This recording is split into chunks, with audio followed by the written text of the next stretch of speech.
Welcome back to Ben Salutes, and I think it's about time I finally got to talk about this topic.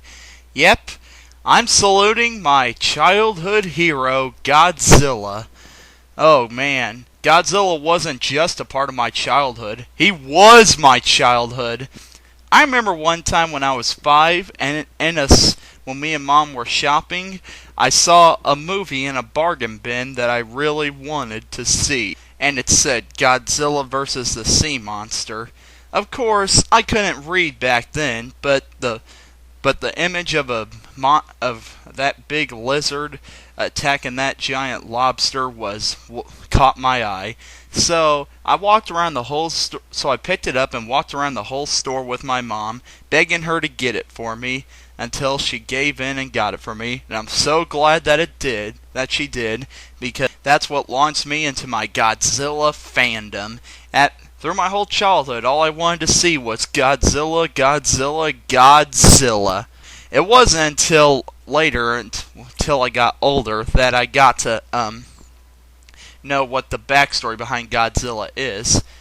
The creators of the first Godzilla movie, since they were Japanese, they were devastated by the nuclear bombs, and so they decided to make a monster movie that shows what nuclear war isn't just going to be bad for the Japanese, but bad for the whole world. The plot of the original Godzilla is, due to nuclear tests in the Pacific Ocean, a monster is angered and reawakened and takes its rampage out on Japan. Godzilla basically symbolizes the bomb itself as a force of destruction, and dang, that is pretty deep for a monster movie, because Godzilla broke the mold for what a monster movie could do at that time. They didn't treat it as a laughable B movie. They treated it as a serious and scary situation. But in the later years, Godzilla movies developed into a more kid-friendly affair because of the increasing audience popularity in kids.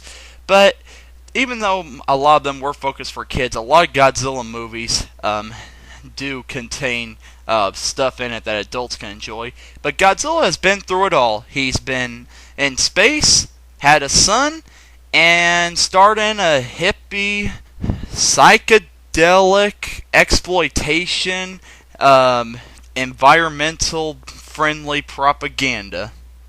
Yeah, he's done it all.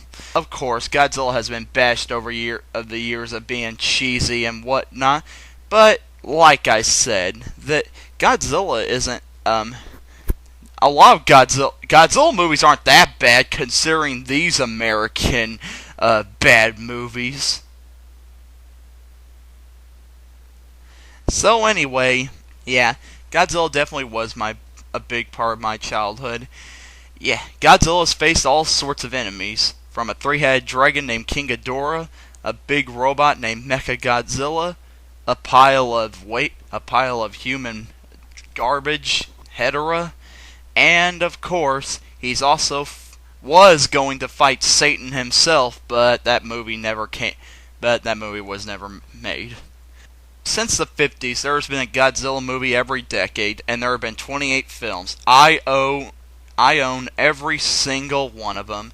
And it wasn't until in 2004 there was Godzilla Final Wars. Although the title is Final Wars, I highly doubt Godzilla is gonna be gone. This is really the final Godzilla movie. In fact, the company that makes the Godzilla movies, Toho, has just said that they are putting the big G to rest for a while, and then in 2014 they're gonna reintroduce him in another movie series. And there's also talks for an American Godzilla movie in 2012.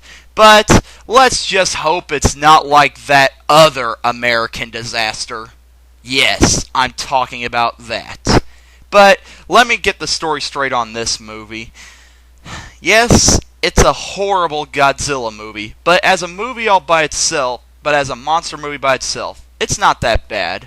Sure, the acting is crap, the story is simple, and it does not make any sense at all. It's served its purpose. It's just a cheesy monster movie. But I just can't call it a Godzilla movie, because calling this a Godzilla movie would be like calling Hannah Montana a good show. And of course, I recently discovered Godzilla Fest, an annual convention that gathers monster movie fans.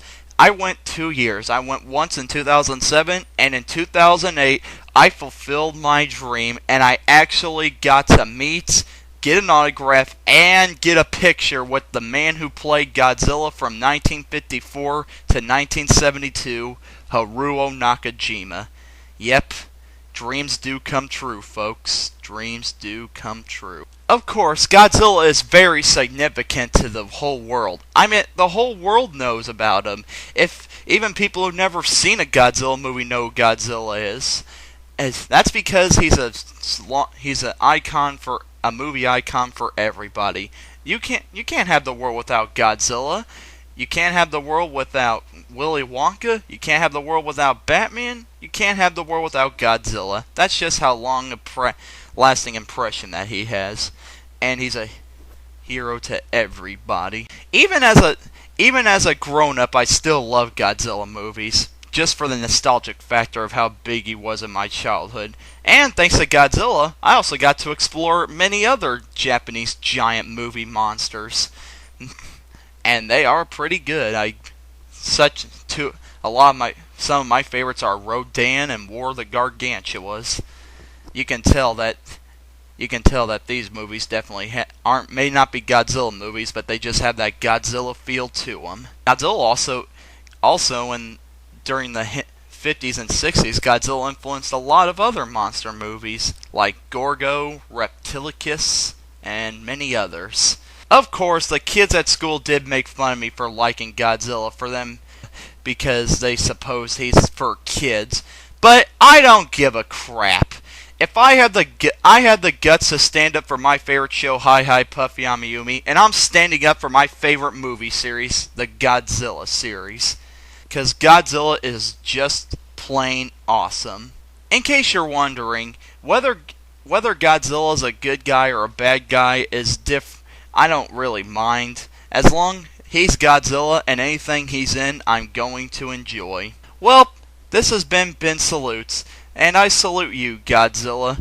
You are a big, lasting impression for me and my childhood, and you're also a big, lasting impression for the world. I'm Ben, and I'm signing out.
And was